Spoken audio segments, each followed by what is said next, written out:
امیدوارم که همگان در تنصیحاتی باشد و امروز صحبت نوبتی خود را در روزهای دوشنبه با ادامه موضوع افغانستان آغاز خواهیم کرد و موضوع ما همین است که آغاز یک بازی بزرگ نو در افغانستان و تاجیکستان همچون کشور همسایه، همچون کشور دوست چیکار باید کند. خب دوستان گرامی، همه شما حادثه‌های افغانستان را پیگیری کرده استادید و در جریان تمام جزئیات هستید و می‌خواستم در آغاز صحبت چند ملاحظه خود را، تحلیل خود را درباره آنکه این چگونه بازی خواهد بود در آینده و منطقه را به کجا می‌کشاند با هم ببینیم و بعداً انشاءالله که یک دو پیشنهاد دیگر خواهم داشت و این چنین به سوال و جواب ها و ملاحظه‌های شما خواهیم پرداخت.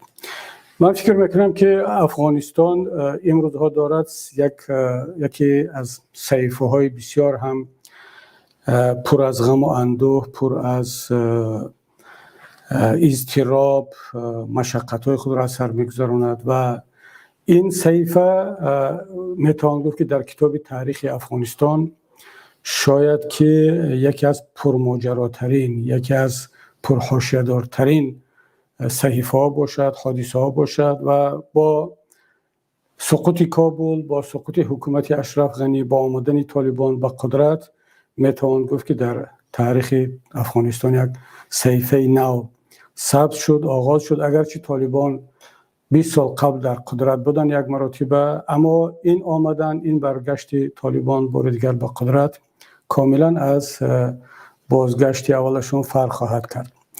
من صحبت‌های مسئولین طالبان را دارم پیوسته گوش میکنم و اگرچه آنها از خود امروزها خیلی هم حرفای خوب، زیبا و واقعا هم برای همگان غیر انتظار میگویند، اما در رفت این صحبت‌ها باز هم تکرار میکنن که از لحاظ فکری، از لحاظ ایدئولوژیک طالبان همون طالبان قبلی باقی ماندن و اما یک کمی پخته‌تر، یک کمی با تجربه تر که طبیعی است. این از یک طرف هم امیدواری را بیشتر میکند که خب اگر تجربه بیشتر داشته باشند و پخته‌تر باشند در سیاست، در دیپلمات یا در کشورداری، میتوانند جامعه جهانی، همسایگان و پیش از همه مردم شریف افغانستان با اون امید کنند که حکومت طالبان یا در سر قدرت بودن طالبان کشور را به یک سمت خواهد برد که از اون وضعیت 20 سال پیش فرق خواهد داشت. اما وقتی که همزمان در پهلوی این نگیان که از لحاظ فکری، از لحاظ ایدئولوژیک همون مثل 20 سال قبل باقی ماندن، پس این باز نگرانی ها رو بیشتر میکند که اگر از لحاظ فکری پیشرفت نکرده باشند، از لحاظ اعتقادی، از لحاظ ایدئولوژیک تغییرات با وجود نآمده باشد، این پخته بودن و تجربه بیشتر داشتن به چه درد میخورد؟ زیرا جوهر یا اصل همه چیز فکر است، اندیشه است، ایدئولوژی هست و تفکر یک حزب، یک گروه یا یک حکومت هست. با وجود این همه ما امیدوار هستیم که این روند صلح که الان همگان از آن صحبت میکنند، چه طالبان و چه گروه ها و احزاب دیگر، در یک مجرای طبیعی خود برخواهد گشت و به زودی ما یک حکومت و یک قدرت هم مشروع، هم مردمی و توافقی که از طرف همه گروه ها و احزاب در افغانستان با وجود آمده باشد ببینیم. اما چرا من اعتقاد دارم که یک بازی نو در افغانستان شروع می شود؟ با سقوط حکومت اشرف غنی یکی از صحیفه های، حالا نگویم طولانی ولی به هر صورت 40 ساله افغانستان بسته شد و صحیفه نو در تاریخش باز می شود و این صحیفه نو چگونه نوشته می شود؟ با دستی که و در اون صحیفه تاریخ افغانستان در صحیفه نوش چی خواهد بود، این دیگر پیش از همه مربوط به مردم خودی افغانستان است و به حکومتی که در آینده خواهد بود. اما اون چیزی که گذشت، چرا میگم یک بازی نو را ما در آینده مشاهده خواهیم کرد؟ ببینید دوستان عزیز، در افغانستان کشوری هست که منفیت تمام ابرقدرت ها در آنجا جمع آمدن و طول تاریخ همین گونه بود. حالا به دلیل جغرافی هست، به دلیل قومی هست، به دلیل گیوستراتژی هست، به هر دلیل باشد افغانستان بیشتر از 200 سال هست که مورد توجه امپراتوری ها و ابرقدرت ها هست و خیلی هم از مناقشه ها روبرو شوی های این امپراتوری ها در افغانستان صورت گرفته است. وقتی که دو تا امپراتوری جهان بود در قرنهای گذشته، از یک طرف امپرای بریتانیای کبیر، از طرف دیگر روسیه، و جای روبرو شدن آنها به هم در مقابل یکدیگر قرار گرفتن آنها افغانستان بود و امودریا، و آنها به این نتیجه رسیدند که از مرز امودریا مرز منفعت‌های از یک طرف امپرای روسیه پادشاهی و از طرف دیگر بریتانیا باشد، و همین بود که ملت تاجیک در دو طرف آمو تقسیم شد. نه تنها تاجیکان بلکه ازبک ها، ترکمن ها و دیگر قوم ها هم، و متاسفانه این مرز کشیده دو تا امپراتوری بعداً تبدیل شد به مرز سیاسی کشورها و حتی ملت ها. اما ببینید دوستان عزیز که حتی با وجود این همه تقسیمات بین امپراتوری ها، اگرچه امپراتوری روسی بعداً میراثبر شوروی بود، باز 70 سال دیگر در این منطقه در تاجیکستان باقی ماند و هنوز هم نفوذ نظامی و سیاسی خود را حفظ کرده است. اما در افغانستان بریتانیا کبیر شکست خورد در اون طرف امودریا، و عجیبش این که در دوام تقریبا 100 ساله، 3 عصر، 3 بزرگترین امپراتوری جهان در افغانستان شکست خوردن. یکی بریتانیا، دیگر بعداً امپراتوری شوروی که در اون زمان ارتش شوروی قدرتمندترین ارتش در جهان بود، و اخیراً ما دیدیم که ناتو، امریکا که هم به شکل خود یک امپراتوری نظامی جهانی است، اینا هم در افغانستان شکست خوردن، اعتراف کردن و نیروهای خود را از اونجا بیرون میکشن.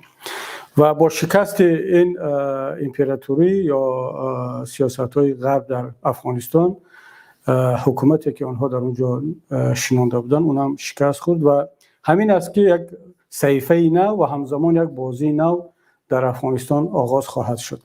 اما در این بازی کی چی بود خواهد کرد، چگونه منفعت‌های ابرقدرت‌ها در اونجا باز برآورده می شود، و از همه مهمش برای مردم افغانستان و برای مردم منطقه این بازی‌های نوی جهانی چی فایده و چی ضرر خواهد داشت.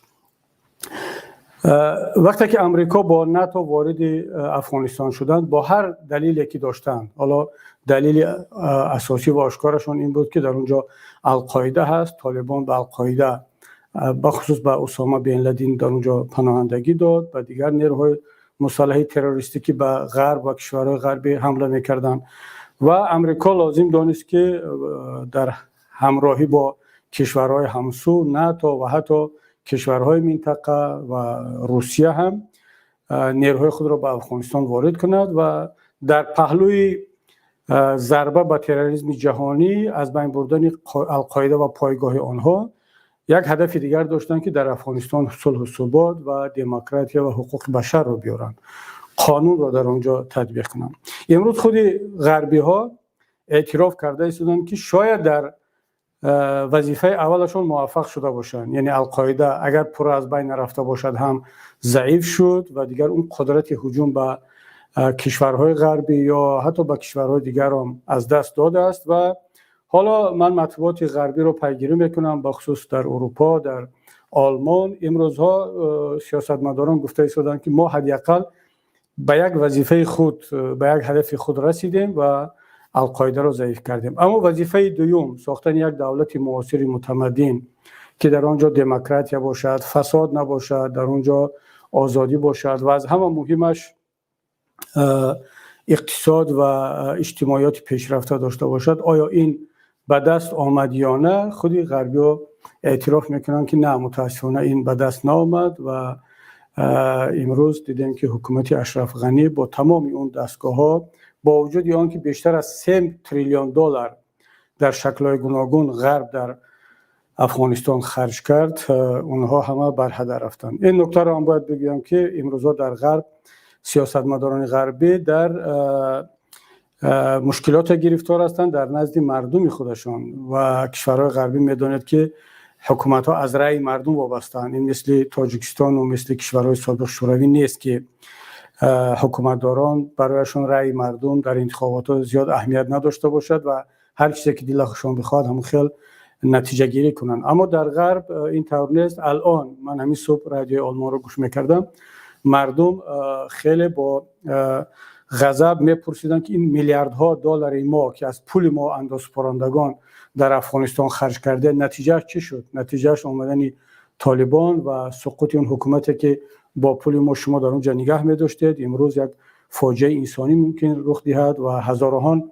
افغان ها میخوان از وطنشان فرار کنند، باز میایند به غرب، به اروپا، به امریکا و باز از حساب اندوسپارندگان اونها باید در اینجا زندگی کنند و خیلی بحث‌های جالب و تند هست و من فکر میکنم که در انتخابات‌های آینده که بعد چند ماه در آلمان هم انتخابات است، در دیگر کشورها هم، موضوع افغانستان یکی از موضوعهای اساسی در بین احزاب و مردم خواهد بود و یعنی میتوان گفت که پس لرزه حادثه های افغانستان در تمام جهان، در تمام منطقه اون احساس خواهد شد.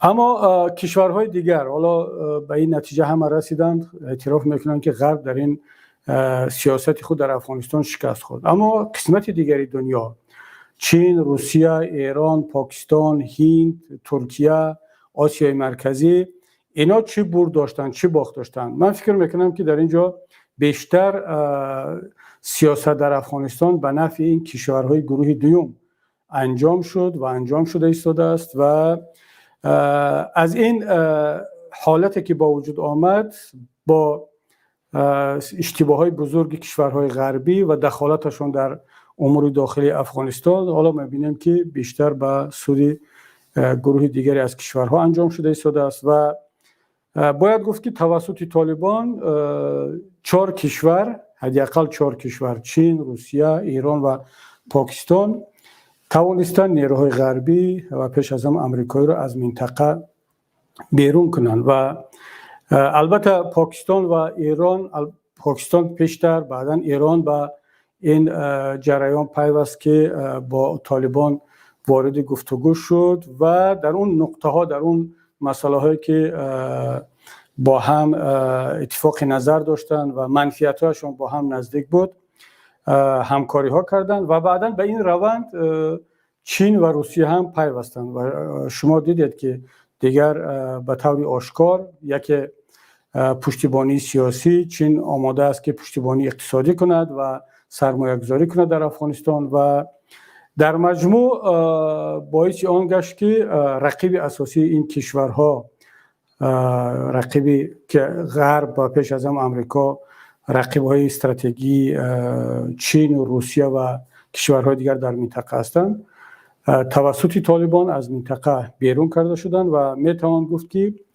طالبان در نزد این کشورها، شریکان خودشون، مسئولیت خود را انجام دادند. یعنی اگرچه حالا من به این نظر نیستم که بیرون کردن نیروهای غربی از طرف طالبان این تنها سفارش یا خواهش شریکان منطقوی آنها بود، نه، آنها این هدف خودشون بود و این را بارها اعلان کرده بودند و پنهان نمی‌کردند. اما در اینجا طبیعی است که اون پشتیبانی و کمک دیپلماتی و سیاسی و شاید هم نظامی، حالا ما دلیل نداریم، شاید نظامی هم کرده باشند این کشورها، به خاطر آن بود که غرب از منطقه بیرون شود.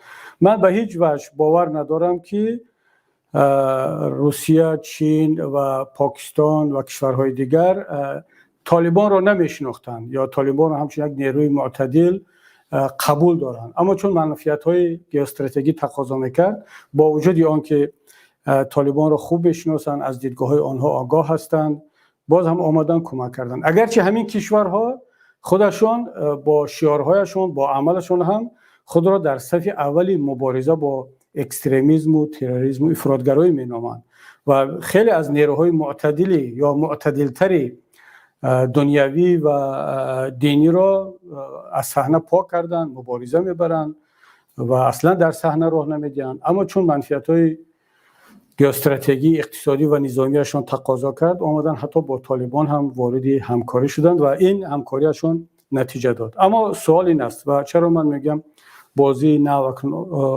بازی بزرگ آغاز شد، آیا این همکاری که در این مرحله داشتن این کشورها با طالبان در آینده در افغانستان خواهند کرد یا نه؟ و بازی بزرگ هم در همین است که دیگر یقینا نه روسیه، نه چین، نه ایران، نه پاکستان، حتی پاکستان هم و طبیعی است که کشورهای آسیای مرکزی هم به هیچ وجه خواهان آن نیستند که طالبان در افغانستان یکتازی کنند و قدرت یگانه و در حکومت هم یگانه نیروی اساسی باشند و زیرا این از چند جهت به خطر دارد به کشورهای منطقه و به خود افغانستان و ما می‌بینیم که دیگر تلاش‌ها شده ایستاده است در سطح جهانی برای با وجود آوردن یک حکومت توافقی یا ائتلافی و به اصطلاح خود دوستان افغانستان حکومت همه شمول تا اینکه تمام نیروها و شخصیت‌های دیگر در اون حکومت آینده جا داشته باشند. اما سوال این است که آیا همراه شدن یا جا داشتن این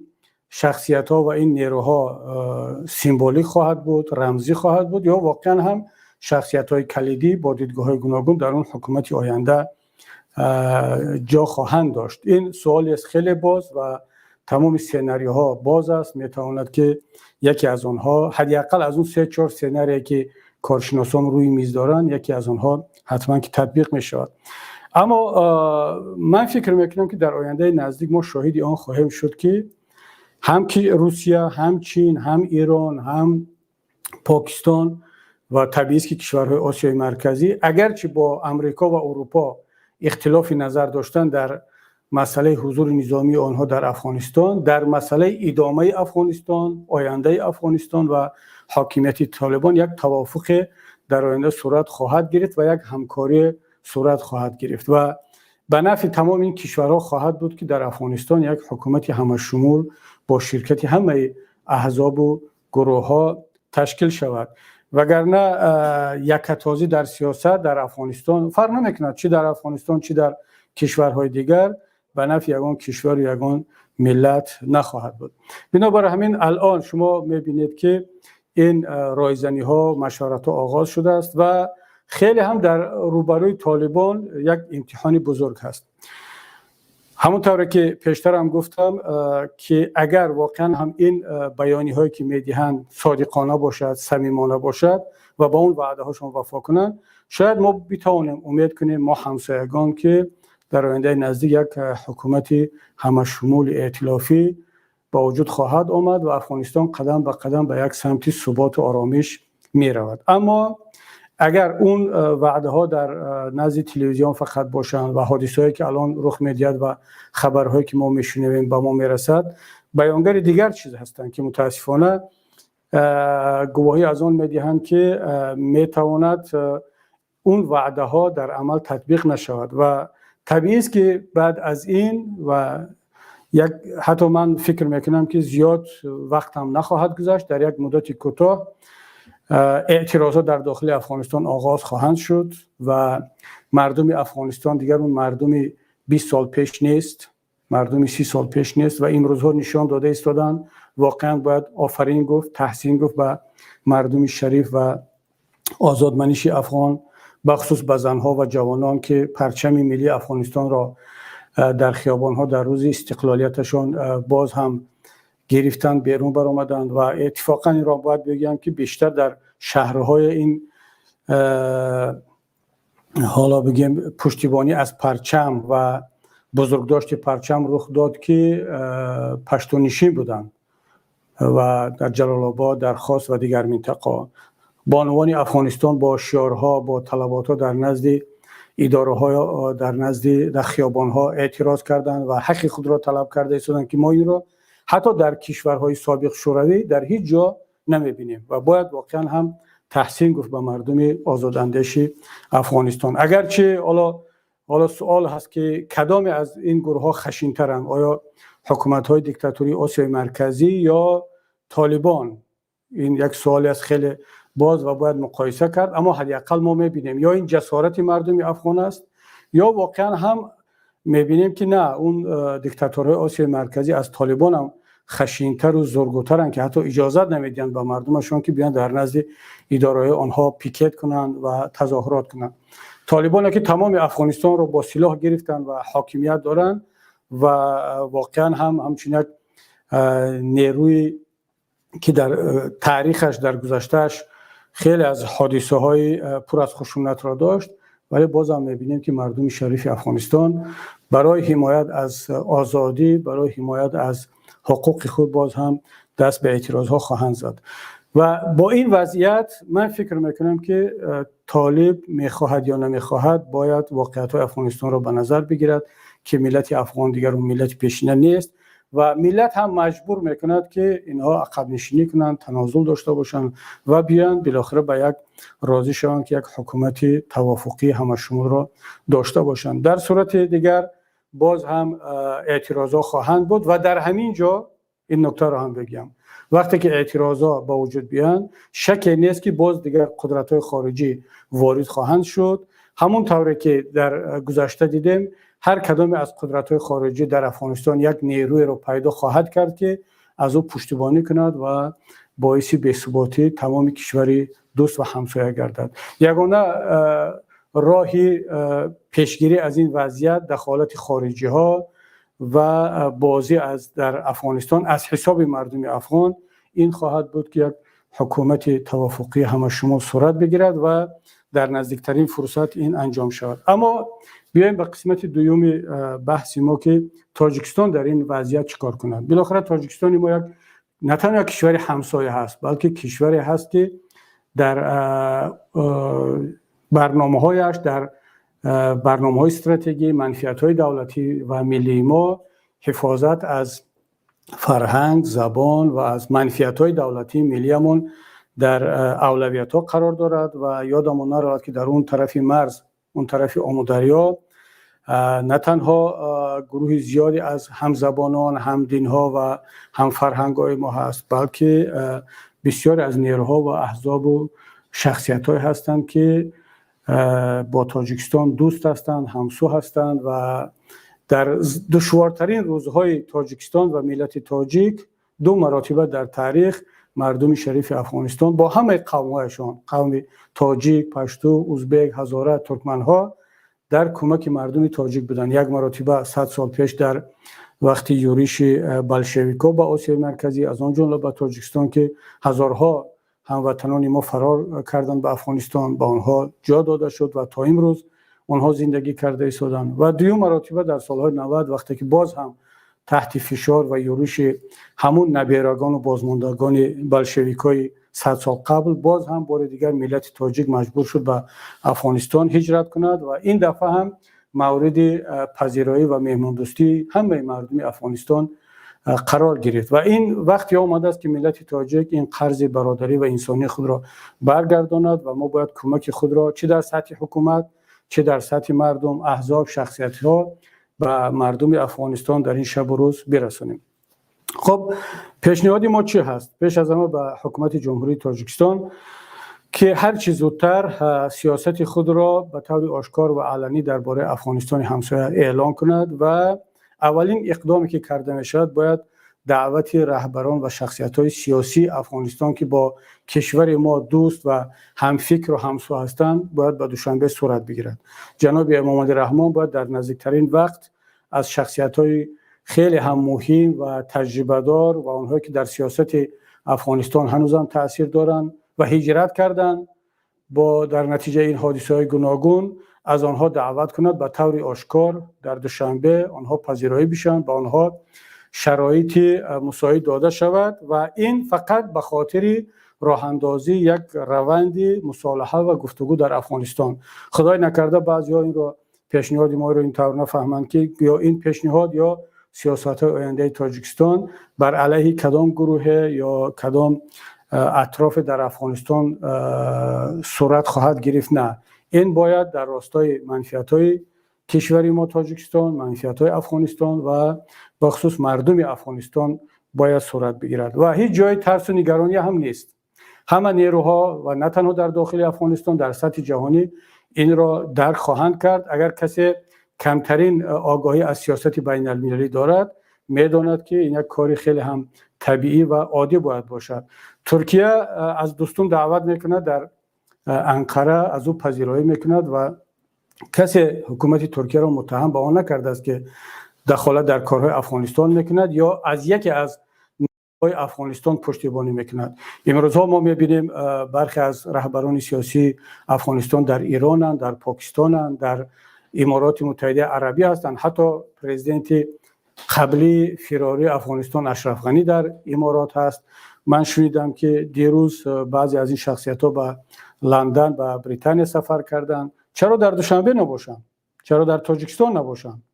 و اگر تاجیکستان پذیرایی کند، دعوت کند از این شخصیت‌ها که نزدیکتر به وطنشان باشند، در پهلوی افغانستان باشند و این روند مصالحه و مذاکره بین نیروهای افغانستان زودتر انجام شود، چه بدی دارد؟ بنابراین پیشنهاد ما این است که جناب امام علی رحمان که خود را پیشوای تمام تاجیکان جهان اعلان کرده بود و تاجیکستان را دوشنبه را خانه امید همه تاجیکان جهان اعلان کرده بود، اکنون وقتی عملی کردن این شعارها فرا رسیده است و نگران نباشد از کسی و باید که این سیاست وطن دوستانه و در راستای منفعت‌های ملی تاجیکستان و افغانستان را هر چه زودتر راه اندازی کند. البته من الان در این صحبتم درباره سفر امام علی رحمان به پاکستان و در اونجا چه توافقات کردند با طرف‌ها، از آن جمله با در مسئله طالبان هم در اینجا نخواهم گفت چون به نفع این صحبت امروزه ما نیست.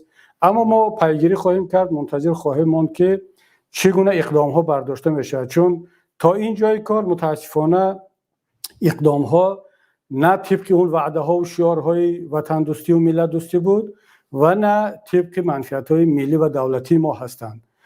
بیشتر از این من وارد جزئیات درباره این سفر و توافقات و این خاموشی که الان حکومت تاجیکستان پیش گرفته است من صحبت نخواهم کرد. ما منتظر خواهیم ماند که چه اقدام‌های عملی را در این راستا حکومت تاجیکستان خواهد برداشت. اما اینکه خاموش بیستند و بعداً یک گروه از فیک ها، یک گروه از احزاب و گروه ها را به میدان بکشانند و اونها را علیه ملت ها، قوم های دیگر در فیسبوک در جاهای دیگر، من فکر میکنم که این نه مناسب به یک ملت و به یک دولت مثل تاجیکستان است، نه مناسب به ملت تاجیک هست و یک کشور جدی، یک حکومت جدی و یک ملت سرفراز این کار را نخواهد کرد، بلکه با استواری آشکار از منفعت‌های ملت خود، از منفعت‌های دولت خود و از منفعت‌های مردم همسایه و دوست افغانستان آشکار حمایت خواهد کرد و من مطمئنم، باور دارم که این سیاست نه تنها در داخل تاجیکستان بلکه در منطقه و در جهان و پیش از همه در افغانستان پشتیبانی جدی پیدا خواهد کرد. دوم کاری که باید حکومت تاجیکستان انجام بدهد این بر قراری یک به اصطلاح وزدوش نیماست یا همون پول هوایی زمینی هست و این باید خاراکتر انسان دوستی و گومانیتری داشته باشد که پنجشیر الان در یک وضعیت بسیار دشوار قرار دارد و من باور دارم و مطمئنم که اون روند مصالحه و گفت و شنید بین طالبان و فرزند قهرمان و مجاهد بزرگ فرزند احمد شاه مسعود احمد به زودی نتیجه خواهد داد و این بحران حل خواهد شد. اما باید که از اون مردم که یقینا در این شرایط نیاز به مواد خوراکه، نیاز به داروواری و به دیگر کمک‌های بشردوستانه خواهند داشت، باید در صف پیش این کمک رسانی باید تاجیکستان باشد، ملت تاجیک باشد و حالا با تمام اطراف باید که وارد گفتگو شوند، از آن جمله با طالبان، با کسانی که در کابل نشستند و باید به طور آشکار فهمانده شود که خاراکتر و ماهیت این همکاری، این پول ارتباطی بین تاجیکستان و پنجشیر و منطقه‌های دیگر تنها و تنها انسانی است، گومانیتری هست، نه چیزی دیگر. و دوشنبه باید که تبدیل شود به یک بازه یا یک پایگاه بزرگی کمک‌های بشردوستانه، کمک‌های انسانی به افغانستان. این یک فرصت بسیار مناسب است برای تاجیکستان، برای حکومت تاجیکستان، برای ملت تاجیک که در اینجا بیاد صفت‌های انسانی خود را به نمایش بگذارد و هم به منفعت دولت و ملت ما اقدام کند و واقعا هم میتواند یک فرصت طلایی باشد برای آنکه تاجیکستان تبدیل شود در سطح جهانی به یک بازیگر اصلی، با یک بازیگر پرقوت که میتواند نه تنها منفعت‌های خود را حمایت کند بلکه میتواند منفعت‌های ملت افغانستان و بسیاری از کشورهای دوست را در این سمت اجرا کرده باشد. و طبیعی است که در این راستا، در این وضعیت، یک پیشنهاد به مردم، به ملت عزیز تاجیکستان هم خواهم داشت که از همه گونه بیانیه ها، از همه گونه تحقیرها، توهین ها نسبت گروه ها، نسبت قوم ها و شخصیت هایی که در افغانستان هستند باید که خودداری کرده شود. هیچ قوم، هیچ گروه، هیچ حزب، هیچ شخصیت بی‌کمبودی نیست و هیچ کسی هم برتریت از لحاظ قومی و خون و زبان نه تنها در افغانستان، در هیچ کجای دنیا ندارد. ملت تاجیک یک ملت با فرهنگ، تاریخدار و واقعا هم اثبات کرده است که همسایه و دوست خوب هست. باید ما این صفت ها را تا آخر نگه بداریم و در عمل نشان بدهیم که با همه دوست هستیم، با همه میتوانیم همسایگی داشته باشیم، اما از منفعت ها، از حق مردم خود، ملت خود، فرهنگ خود، زبان خود و تمام ارزش‌های خود با قاطعیت حمایت خواهیم کرد. من فکر میکنم که انشاءالله به زودی در افغانستان همسایه یک حالت دیگر را خواهیم داشت و اون بازی جدیدی که در اول گفتم که آغاز شده است، یک بازی خواهد بود که به نفع مردم افغانستان و به نفع تمام مردم منطقه انجام خواهد شد. خب دوستان گرامی، در همین جا من صحبت مقدماتی خود را به انجام میرسانم و حالا میرویم برای بحث و صحبت ها و پیشنهادهای شما که اگر داشته باشد و خواهش میکنم قبل از آن که وارد این مرحله شویم از همگان که موضوع مشخص است درباره افغانستان، به خصوص درباره نقش تاجیکستان، ما همچون دولت، همچون ملت در این وضعیت چی باید کنیم، میخواستم نظرهای شما رو بگیرم. اما دوستانی که در موضوعهای دیگر سوال دارن، گفتنی دارن، با وقت دیگر بگذارند و انشاءالله در اون موضوعها بعداً صحبت خواهیم کرد. خب حالا من ببینم که در نوبت چندی از دوستان ایستادند و شروع میکنیم از برادر با نام غریبی مهاجر. بفرمایید برادر عزیز.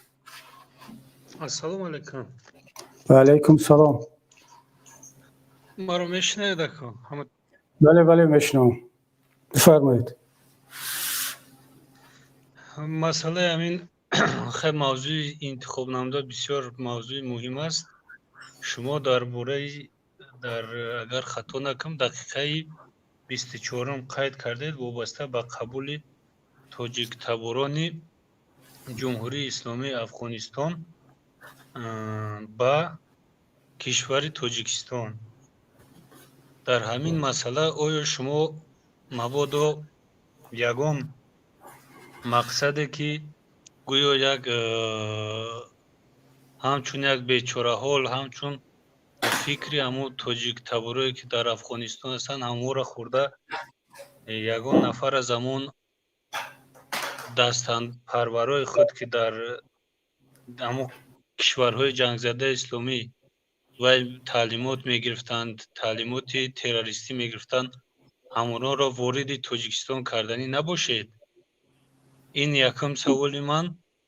دویم سوال من با شما همین که شما طالبان رو در همین موضوع ویتون یک وی تنقیدی قرار میدیده، تشکیلات تروریستی رو که البته در تاجیکستان و هم در شریک استراتژی تاجیکستان که روسیه محسوب می‌یابد، تشکیلات حرکت همین طالبان تشکیلات تروریستی اعلام شده از فعالیتش قطع شدگی است، چون همین حزب نهضت اسلامی. شما چون همون قبلی حرکت‌های قبلی خود که سالهای 2015 پیش از همون هجومی که شما طریق نیروی حربی می‌خواستید نوتنجی کنید در تاجیکستان، یعنی که همون سناریو کرده، همون سناریو تکرار کرده که اون وقت در پارلمان فعالیت میکرده. در پارلمانی جمهوری تاجیکستان ما در نظر دارم که همون سالها 2015 اولهای 2015 از طرف اعضا و طرفداران اخوان المسلمین که اونم تشکیلات تروریستی محسوب می‌یابد در تاجیکستان و شما با آنها همکاری زیچ بدید و حتی پشتیبانی هم کرده بدید از همون اعضا و طرفداران منافع اخوان المسلمین، یعنی برادران مسلمان که در کشور مصر طریق کشتار قتل اما سابق راهبر همون کشور دولت رو گرفته یک سال یا تا یک سال اگر خطا نکنم حکمرانی کرده. همون هم باز حکمرانی کرده نتونستن. طریق انتخابات باز همون نفرانی که از حساب سابق ساخت دولتداری سابق مصر، یعنی تو تصرف نمودن غصبی حکومت دولتی از طرف همون اخوان المسلمین دولت رو اداره کرده بودن، با همونا به سر قدرت آمده حکمرانی کرده، آبادی و وحدت یگانگی را در مصر پابرجا کردن. مقصد حاضر شما طالبان را همچون یک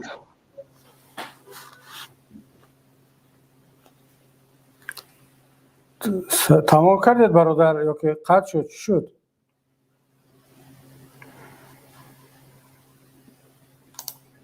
خب مثل که برادر قطع شد یا تمام کرد.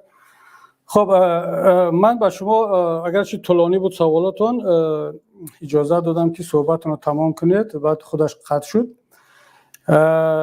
اگرچه خیلی دروغ بود، نه من نمیگم خطا بود بلکه دروغ بود. والا نمیدونم این دروغ را شما دانسته میگوید یا اینکه به طور ناآگاهانه از نادانی از بی معلوماتی میگوید، من نمیدونم برادر عزیز، برادر غریب مهاجر، ولی خیلی در داخلش دروغ بود. اولش که از اون قسمت راست شروع کنم، یعنی شما چند تا صحبت راست هم در این داخل داشتید. ولی من از حکومت جمهوری تاجیکستان طلب کردم و تقاضا میکنم که نه تنها به تاجیک تباران، با کسانی که با سیاست‌های کشور ما، منفعت‌های کشور ما همسو هستند که بیشترش البته تاجیک تبارا هستند، با آنها امکانات داده شود، اونها دعوت شود به دوشنبه. و من نگفتم که در رو باز کند برای همه مردم که بیاین به تاجیکستان. نه، این شماره اون کسانی که من در نظر دارم شاید از 100 نفر بیشتر نباشد و یقینا در بین آنها طرفداران نهضت اسلامی تاجیکستان، آنهایی که شما میگید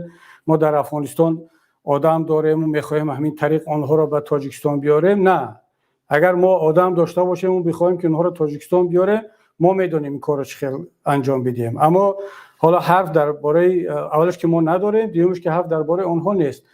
سخن درباره پیدرو میرود، درباره صلاح الدین ربانی میرود، درباره اسماعیل خان میرود، استاد محمد عطا نور میرود، درباره یونس قانونی میرود. اگر احمد مسعود فرزند شهید و مجاهد بزرگ احمد شاه مسعود بخواهد، امرالله صالح بخواهند از پنجشیر بیایند به تاجیکستان، سخن درباره اینها میرود برادر عزیز، و نه درباره یک مجموعه کلان. اگرچه ما وظیفه داریم، قرضدار هستیم و همچون قرض انسانی، قرض وطنداری، ملتداری ما هست که ما شماره بیشتری از همزبانان و هموطنان و همتبارهای خود را دعوت کنیم. چه بدی دارد؟ و حالا اگر کسی بگید که اقتصادی ما را نمیبردارد، مردم افغان بسیار مردم زحمتکشند، برای آنها موقتا جایهای جداگانه جدا کرده شد، اما این را من واگذار میکنم به حکومت و به سازمانهای بین المللی. سخنی من درباره یک عددی محدودی هست که اونها به اینم رفت آمد داشتن به تاجیکستان و دارن هنوز هم. درباره اینها میراد که نترسیده به طور آشکار اینها را دعوت کنن. اما برادر شما صحبت رو با اون سمت دیگر نبرید و منظوری ما اون نبود. اما درباره آن که روسیه طالبان را تروریست خوانده است، بعد آمدید ما را هم در اینجا همراه کردید. اولش این که تنها روسیه نه، تمام دنیا حرکت طالبان را از آن جمله سازمان ملل متحد هم همچون حرکتی تروریستی اعتراف کرده بودند، از آن جمله تاجیکستان ما هم. اما همین اعتراف کردن طالبان همچون حرکت تروریستی مانع آن نشده است که روسیه با طالبان همکاری کند، هیئت بلندپایه طالب را به کرمل دعوت کنند. در تاجیکستان دفتر داشتند، در تاجیکستان رفت آمد داشتند. خودی رهبریت طالبان اعتراف کردند در صحبت‌های ویدیویشان. حتما شما تماشا کرده گید، اگر نیستید باز بار دیگر بروید تماشا کنید. و تا امروز حکومت تاجیکستان این را رد نکرده است و تمام دنیا الان دارد با همون حزب و حرکتی که خودشون تروریستی اعتراف کردن همکاری دارد. این یک مسئله دیگر، هیچ کشوری، نه روسیه، نه چین، نه سازمان ملل، یگان کشور دنیا غیر از حکومت جمهوری تاجیکستان نهضت اسلامی تاجیکستان را و دیگر نیروهای اپوزیسیونی را اکستریمیستی تروریستی اعتراف نکرده است. حالا من این را به خاطر آن میگم به شما که اگر لازم شود حتی با طرفی هم که تروریست اعتراف کردن گفتگو میکنن، همکاری میکنن، همون طوری که الان حکومت تاجیکستان کرده ایستاده است و خواهد کرد. چه رسد با ماها که ما را هیچ کس تروریست اعتراف نکرده است و طبیعی است که با ما همکاری کردن و خواهند کرد ان شاء الله. اما در مسئله اون که اون خیلی سناریویی که گفتید من نمیگم، یک مثل که قصه فیلم قصه میکنه برادر عزیز که نهضت اسلامی تاجیکستان اون کودتا کرد و این چیزا و این بیانیه‌ای که درباره اخوان هم کردید و چیزی که در مصر گذشت، این همه نشان میدهد که شما یا معلوماتتون کم است یا در همون درسایی که برای شما میگذرانند، چون من معلومات‌های دقیق گفتم با نام معلم‌ها، با نام همون اداره‌ها و در اون صنفخانه‌هایی که در اونجا گروه‌ها را جمع آوری میکنن، بعضی استادان را میارن که با اونها این معلومات‌ها را یا درس بدهند و مثلا این معلومات خیلی هم دقیقاً که یک انسانی کمتر از سیاست‌های جهان از رسانه‌ها خبر باشد میداند که اخوان المسلمین در مصر نه از راه کودتا و شما گفتید کشتن پرزیدنت پیشینه، بلکه از طریق انتخابات مردمی شفاف با گرفتن 51% رای محمد مرسی پرزیدنت انتخاب شد. در انتخابات پارلمانی اخوان المسلمین با گرفتن تقریبا یا 60% آوازها در پارلمان راه یافتند و شما درست گفتید که با آنها اجازت ندادند که یک سال هم حاکمیت کنند، یعنی آنها او را غیر قانونی زندانی کردند بعد کشتند. اما اخوان المسلمین در مصر در یک انتخابات دموکراتی و شفاف سر قدرت آمد. شما مثل که مسائل تاریخی را و مسائل سیاسی را با هم آمیخته میکنید و یا خبر ندارید. بنابر همین وقتی که به این گونه منبرهای تحلیلی میآید حداقل یک معلومات پیشکی بگیرید و آماده شوید، چون بله من از اخوان المسلمین پشتیبانی کردم و پشتیبانی خواهم کرد. چرا نکنم؟ اونها یک گروه مظلومن. حالا شما او رو تروریستی گفتید، دنیا تروریستی نمیداند، فقط کشورهای سابق شوروی که یکیش اگر قبول کرد دیگرها همه با گفت تاجیک‌ها آپتوم قرار قبول میکنن. بله ولی در اروپا در دنیا هیچ کس اخوان المسلمین رو تروریستی اعتراف نکرده است و بعدا اونها وارد یک روند انتخاباتی دموکراتی شدن. چرا وقتی که مظلوم قرار گرفتن چرا پشتیبانی نکنم؟ برادر عزیز، خودت مخالف من هستی، با رأی من مخالف هستی، اما اگر خودت هم مظلوم قرار بگیری، یک کس نسبت خودت ظلم کند، من از تو پشتیبانی خواهم کرد. فرق ندارد اون مظلوم کی هست. خب اگر اخوان المسلمین در یک جای اشتباه کرد، من او را تنقید خواهم کرد، اما در یک وقتی که او مورد ظلم قرار گرفت من از او پشتیبانی خواهم کرد. بنابراین برادر عزیز، شما هیچ وقت یک نفر رو تا آخر او را همچون یک دشمن و جنایتکار و بعد نشان ندهید، قبول نکنید. او میتونه در یک مرحله اصلاح شود، حتی مظلوم قرار بگیرد. یک نفر دیگر رو برعکس تا آخر پشتیبانی نکنید. حتی یک انسان، یک نیرو، یک حزب، یک پرزیدنت خوب هم یک وقت میتواند تبدیل به یک جنایتکار شود، ظلم کند، اشتباه کند. بنابر همین ما باید دقیق رفتار کنیم. اون جایی که پشتیبانی باید کرد پشتیبانی میکنیم، اون جایی که باید اصلاح کرد تنقید کرد ان شاء الله این کار هم خواهیم کرد. خب بله خیلی دوستان در اینجا هستن. یک برادر با نام مهاجر بچه با عکس و نوارش هست. بفرمایید دوستی عزیز. سلام علیکم. و علیکم سلام. آقای موجین کبیری چه خیلی؟ سلامت باشه برادر. بفرمایید. اگر بخشش هم یا سوالی میخواستم همین یا سوالی هم شما دارید یا بعضی مسئله یک روشنی انداخته باشید درباره همین مقصد افغانستان و از همین تمام بحث ما هست یا موضوع دیگر؟ نه اصلا من چی گم همین بسیاری بعضا خب برادر معلومه شاید که ندارد سوال در این موضوع. من چون دیگر وقت دیگران رو هم احترام کنیم زود خاموش میکنم برای اون که باز تکرار میکنم برای صحبت هایی که موضوع های گوناگون هست شاید بسیاری از دوستان میخوان از من چیزی رو بپرسند یا نظری خودشون رو بگن در موضوع های گوناگون در یک وقت دیگر یا در کانال های دیگر هست اونجا میتوانند چقدر که ما رو تنقید کنند یا سیاست های ما رو یا امام علی رحمان رو هر کسی باشد اما اینجا چه تنقید میکنید چه طرفداری میکنید در اطراف موضوع خاص الان موضوع ما هست آینده افغانستان و تاجیکستان ما بخصوص در این موضوع بیشتر میخواستم صحبت کنیم که تاجیکستان ما باید چگونه موقع گیری کند و چه سیاست‌هایی رو در آینده در افغانستان داشته باشد. خب برادر بانوی سردار بفرمایید. سلام علیکم. و علیکم سلام. من دو سه سوال داشتم با شما بفرمایید. محیدین کبیری. بفرمایید. اولا در مسئله شما گپ زدید از افغانستان طالبان سنی بعداً به مسئله اونه که تاجیکستان چگونه سیاست دارد نسبت به افغانستانی زمان امروز. خب سوال اولین من چنین است که شما گفتید جوانان افغان در حال حاضر قرار دارند که پرچمشون رو برداشته گویا همان سیاست و همان حکومتی گویا طالبان رو طرفداری میکنند. این درست است؟ در حقیقت است. و دیگر سوال من یک لحظه برادر من همینجا شما را اصلاح کنم و بعد دوام بدید شما.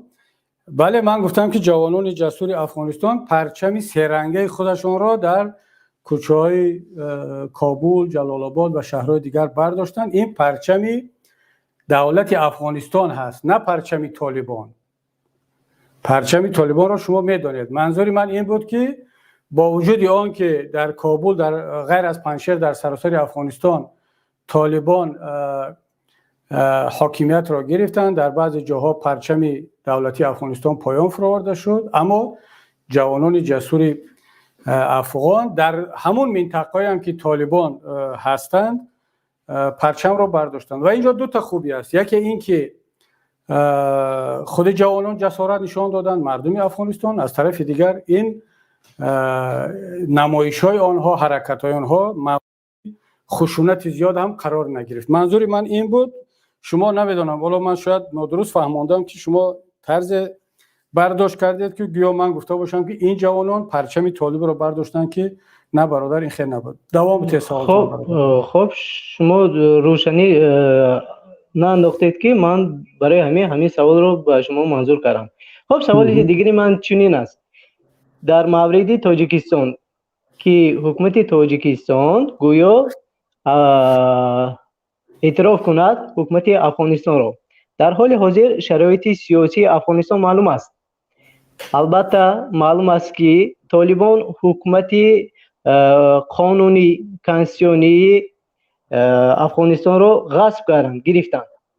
خب شما گویید که حکومت تاجیکستان کدام حکومت امروزه افغانستان را اعتراف کند؟ در حال حاضر طالبان یگان حکومت، یگان شخصیت، یگان نفری را همچون حکومت، سردار حکومت اعتراف نکردند، پیشنهاد هم نکردند و معلوم هم نکردند. این در حال حاضر تاریک است. و چگونه به این سوال شما هم زود جواب میدیم بعد سوال بعدی تونتیت چون سوال ها فراموش نشد.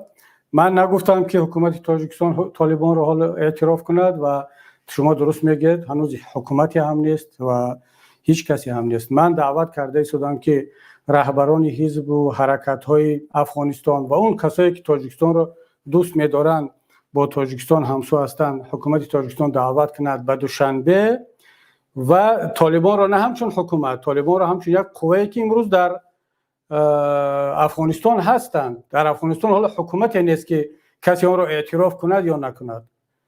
وقتی که حکومت تأسیس داده شد، بعداً خود حکومت‌ها، کشورها، سازمان‌ها خودشان می‌بینند که آیا این حکومت را اعتراف کنند یا نکنند. امریکا هم همین را گفته ایستاده است، روسیه هم، چین هم، سازمان ملل هم، اتحادیه اروپا هم دیروز اعلان کرد. مسئله اعتراف حکومت نوی طالبان نیست. حالا شما درست گفته است که طالبان حالا حکومت پیشنهاد نکردن که حکومت تاجیکستان اعتراف کند یا نه. مسئله این است که با واقعیت‌ها ما باید کار کنیم. واقعیت این است که تمام افغانستان بغیر از پنجشیر در اختیار طالبان هست و در اونجا باز حزب و حرکت‌ها و گروه‌های دیگری هستند که هجرت کردن و باید این مسئله با راه گفت و شنید حل شود، نه با راه نظامی. حکومت تاجیکستان همچون یک کشور همسایه، دوست و کشوری که در اون طرف مرز منفیت دارد، هموطن دارد، هم زبان دارد، هم دین دارد، باید که بی‌طرف نباشد و یک کمتر فعالتر باشد تا اینکه از منفیت‌های دولتی و ملی خودمان هم حمایت کرده بتوانیم. دوام ته برادر عزیز، سوالتون. سوال سوم من و دیگر از اون عبارت است که شما من راضی هستید، یعنی با همون چیزی که من گفته ایستادم شما راضی هستید که باید همین خیر باشد یا حکومت تاجیکستان چیکار کند از این رهبران حزب و حرکت ها به دوشنبه دعوت نکند؟ نظر شما چی است؟ شما ما یک بار سوال سوم میتیم سونی بحث ادامه میدیم. شما سوال گذاشتید، من جواب دادم. شما خب گوش کنید محترم، گوش کنید. در حال حاضر دولت های ابرقدرت هم یگان مسئله از جمله شما گفتید چین، روسیه، ایران، دیگر دولت ها، یگان دولت ها حکومت یا اینکه کار فعالیت دیگر طالبان رو چی نکردند، اعتراف هم نکردند، کار هم ندارند و دیگر گپ درباره اون که برادر عزیز سردار بیاد، موضوع ما مشخص است. من نگفتم که طالبان رو دعوت کنند، من گفته ایستادم که رهبران حزب و حرکت‌های تاجیکی رو، اونهایی که نه تنها تاجیکی، اونهایی که سیاست‌های کشور ما رو قبول دارند و رابطه خوب دارند، اونها رو دعوت کنند. گپ درباره طالبان نمی رود. طالبان را دوستی عزیز سردار، طالبان را حکومت تاجیکستان پیش از اینا دعوت کرده بود، در دوشنبه دفتر داده بود و گفت و شنید کرد، ولی پنهانی بود. حالا ما این را گپ نمیزنم در اینجا، گپ درباره حزب و حرکت‌های دیگر می رود. شما راضی هستید در این باره؟ کدام حزب و حرکت‌ها درباره کدام حزب؟ صلاح الدین ربانی رئیس جمعیت اسلامی افغانستان، پسر استاد برهان الدین ربانی، استاد عطا محمد نور، عبداللطیف پیدرام، احمد مسعود فرزند احمد شاه مسعود، سخن درباره اینو می رود. این مسئله چی است؟ دولتی است. این مسئله حکومتی است. این مسئله شاید حل خود رو یابد، ولی این من قبول دارم. من همین گفته ایستادم که یک دولت، یک حکومتی که خودش احترام میکند و اینقدر شعارهای کلان میپرتاید. ترکیه دوستم را دعوت کرد، پاکستان تمام یونس قانونی، صلاح الدین ربانی، پیدرام و محقق اینها را دعوت کرد به اسلام آباد برد، در صورتی که طالبان علاقه کابل را گرفته بودند. استاد محمد عطا نور با اشرف غنی در دبی هستند، بسم الله خان هم به فکرم در دبی یا در حال نمیدونم در کجا هست. خب ما هم گفته خب فکری اندیشه من چنین است. اکنون گوش کنید. خب گوش کنید. ما هم گفته ایستادیم که این باید در سطح دولت حل شود و ما تاجیکان باید اون منفیت‌های خودمون را حمایت کنیم. ببینید دوستی عزیز، وقتی که یادتون هست چند ماه پیش وقتی که امام علی رحمان به خاروق سفر میکرد، در اونجا یک سپکتاکل برگزار شد و من نمیدونم چه خیال از اون طرف مرز یک عده از افغان‌ها الکی فهمیدن که امام علی رحمان باز همین راه میگذرد، خاروق در همون نقطه می ایستد، کاغذها تیار، برآمدها تیار، اون ویدیو کامراها در درون پیوست کردگی تیار، از اون دو طرف مرز امام علی رحمان از این طرف با بلندگویک با اونها صحبت میکنن، اونها از اون طرف با بلندگویک با امام علی رحمان صحبت میکنن. امام علی رحمان وعده داد که من شما رو هیچ وقت تنها نخواهم گذاشت. این در شب روز انتخابات. حالا همه میدونستند که این یک اسپکتاکل انتخاباتی بود برای تبلیغات، اما این یک امید رو به وجود آورد و حالا نباید این امید کاذب و دروغ باشد. و من نمیگم حالا اگر که میتوانستیم خیلی خوب میشد که به مردمی که فراری شدن امکانیت داده شود، اما این نیست که حالا دیگر یک گروه جوانان رو در فیسبوک اینها را در صف اول مانده، دیپلمات های ما، مسئولین ما، دولتداران ما فقط در حفظ منفیت های گروهی خودشون باشن، سفر کنن. پیش از اون وقتی فهمیدن که طالبان قدرت رو به دست میگیرن دیگر به پاکستان، حالا من نمیخوام در این باره جزئیات رو بگویم برای آنکه باز تکرار میکنم این میتواند همون به نفع مردم افغانستان و دوستان ما در اونجا نیست.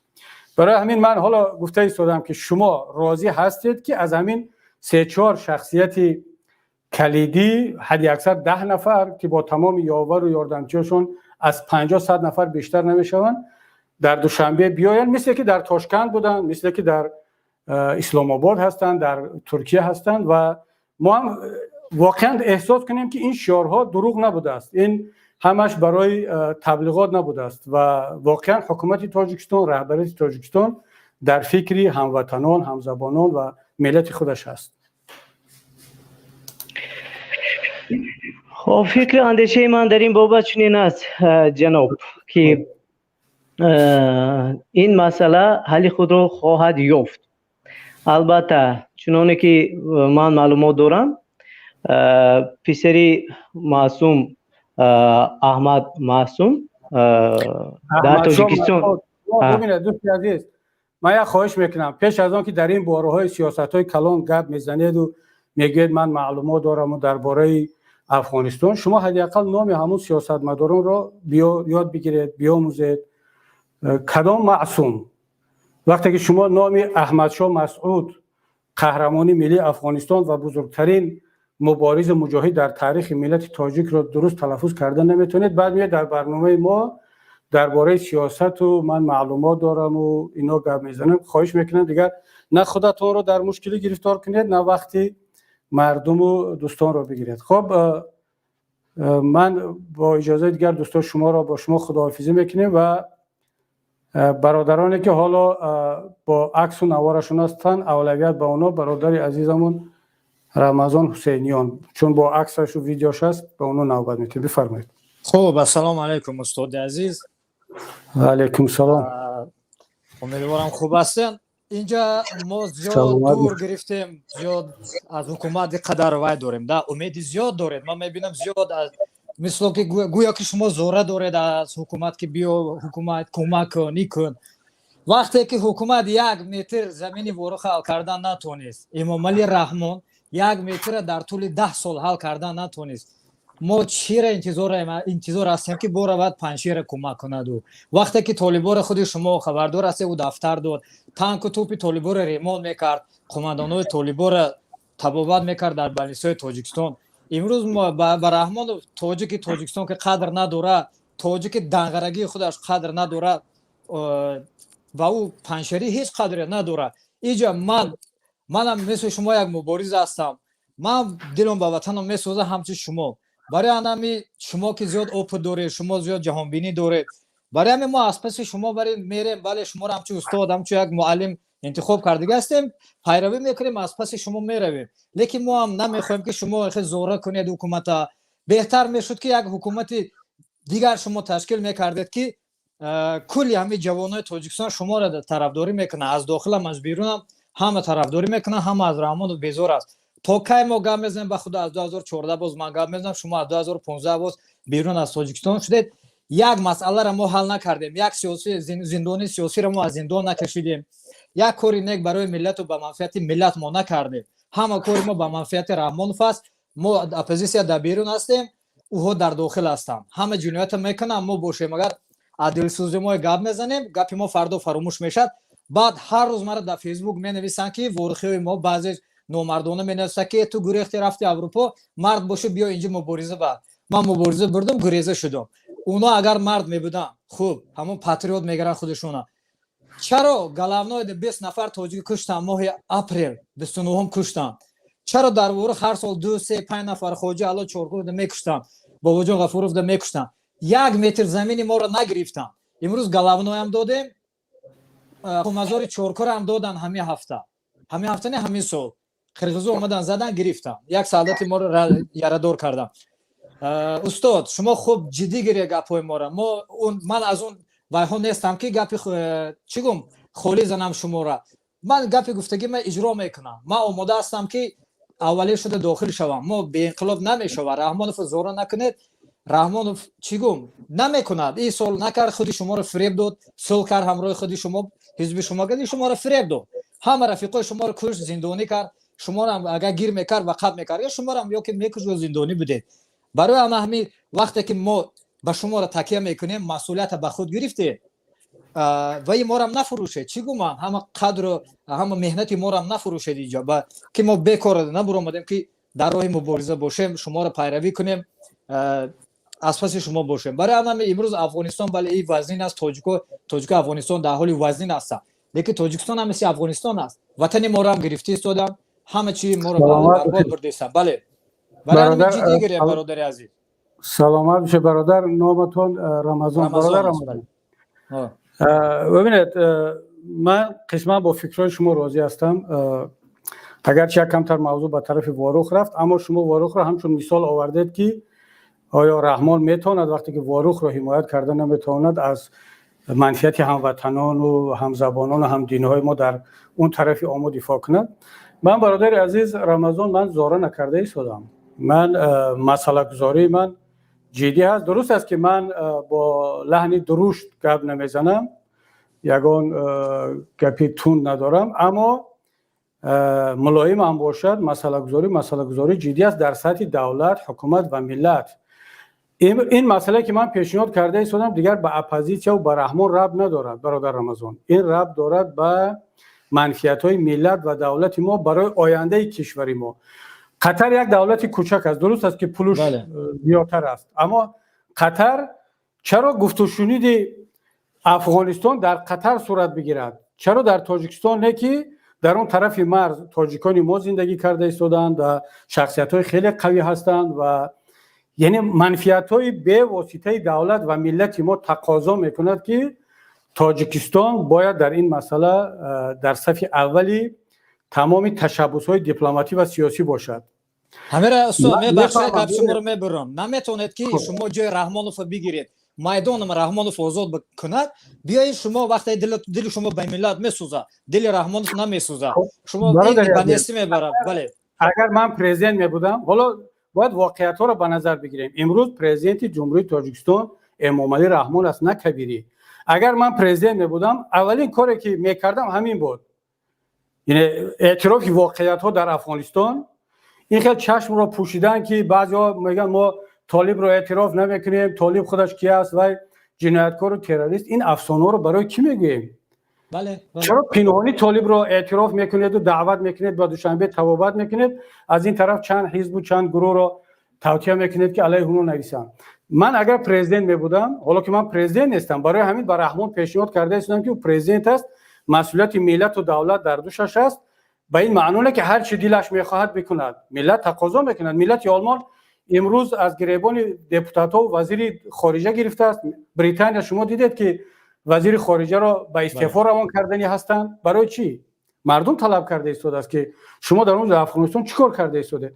چرا ما از رحمان، از پرزیدنت طلب نکنیم؟ اگر فردا من پرزیدنت باشم، رمضان خودت پرزیدنت باشی، ملت تاجیک باید از پرزیدنتش طلب کنه. چخیلی که استعفای رحمانوف طلب کنیم بهتر میشه. استعفای رحمانوف ببینید مردم افغانستان امروز اشرف غنی رو چیکار کرده ایستاده است؟ برای چی؟ برای که مسئولیتش رو همچون پرزیدنت انجام نداد. ما هم باید پیش از اون که رحمان فرار کند و برود بگیم که برادر امروز مسئولیتت رو انجام که همچون پرزیدنت ما زاره نکرده ایستادیم، ما پیشنهاد کرده ایستادیم.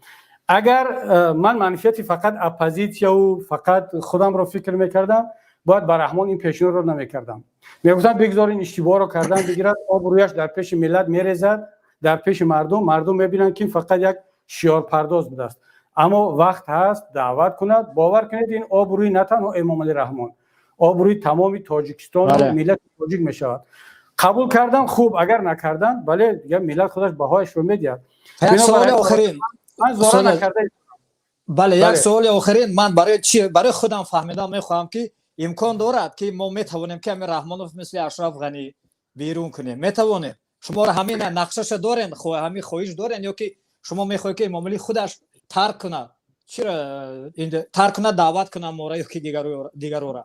چرا مثلا شما میخواستم فهمم. من به این قناعت شخصی رسیدم که امام علی رحمان اصلاح شونده نیست. وقتی که در دوشنبه بودم بارها برآمد کردم و گفتم ما تلاش داریم که رفتارهای امام علی رحمان رو اصلاح کنیم، رفتارهای حکومت رو، که کار به این حد نرسد. ولی الان حالا ما رو تنقید میکنن که شما چرا در داخل دوشنبه استعفای رحمان رو طلب نمیکردید؟ برای که من در اون وقت باور داشتم که اگر تنقید کنیم و اصلاح کنیم و دعوت کنیم اصلاح شونده است. امروز به این نتیجه رسیدم که امام علی رحمان و حکومتش، بعضی افرادی که در حکومت هستند اینا اصلاح شونده نیستند، باید عوض شوند. اما چگونه باید عوض شوند؟ آیا با راه مصالحت آمیز خودشون استعفا میروند؟ خب 30 سال هم دیگر اندک نیست. چه آرزو و هوس و چه برنامه یک آدم داشته باشد در 10 سال انجام میدهد. خب اینا بگیم که 5 سالش جنگ بود، 15 سال، اما در 30 سال تاجیکستان رو از یک کشوری که رو به انکشاف بود به عقب مانده ترین، به قشاق‌ترین مردم دنیا به مهاجر تبدیل دادن، این کافی است دیگر. بنابر همین من 100% دیگر به این قناعت رسیدم که امام علی رحمان باید عوض شود. اما چگونه باید عوض شود؟ این را دیگر محیدین کبیری به تنهایی تصمیم نمیگیرد. این را ملت باید تصمیم بگیرد در یک مکالمه، در یک مشورت و همکاری بسیار هم جدی. خب ما همراه شما هستیم. تو بخیر. خب خدا نگهبانتون باشه. خدا نگهبانتون. سلامت باشید برادر عزیز. خب یک برادر دیگر، باز من پیشترم گفتم که کسانی را نوبت که بیشتر با عکس و نوار هستند. الهام جان بفرمایید. خوب هستید برادر الهام جان؟ صداتون الهام جان، صداتون دیگر صدا آمد؟ بله بله هست صدا. سلام علیکم بار دیگر استاد و دیگر بینندگان عزیز. من از شما یک سوال دارم برای شما. عجیب و غم‌انگیز است که امروز تاجیکان به دو گروه تقسیم شدند. یک گروه طرفدار طالبان است. این در مسئله افغانستان به دو گروه تقسیم شده است. نگاه کنید که یک گروه طرفدار طالبان است، یک گروه طرفدار فرزند احمد شاه مسعود یا امیر صالح است. و ببینید که یگان گروه یا یگان حداقل گروه پیدا نشد که طرفدار صلح باشد، این قضیه افغانستان را با طور صلح پیشنهاد کند. این در داخل تاجیکستان میگویم.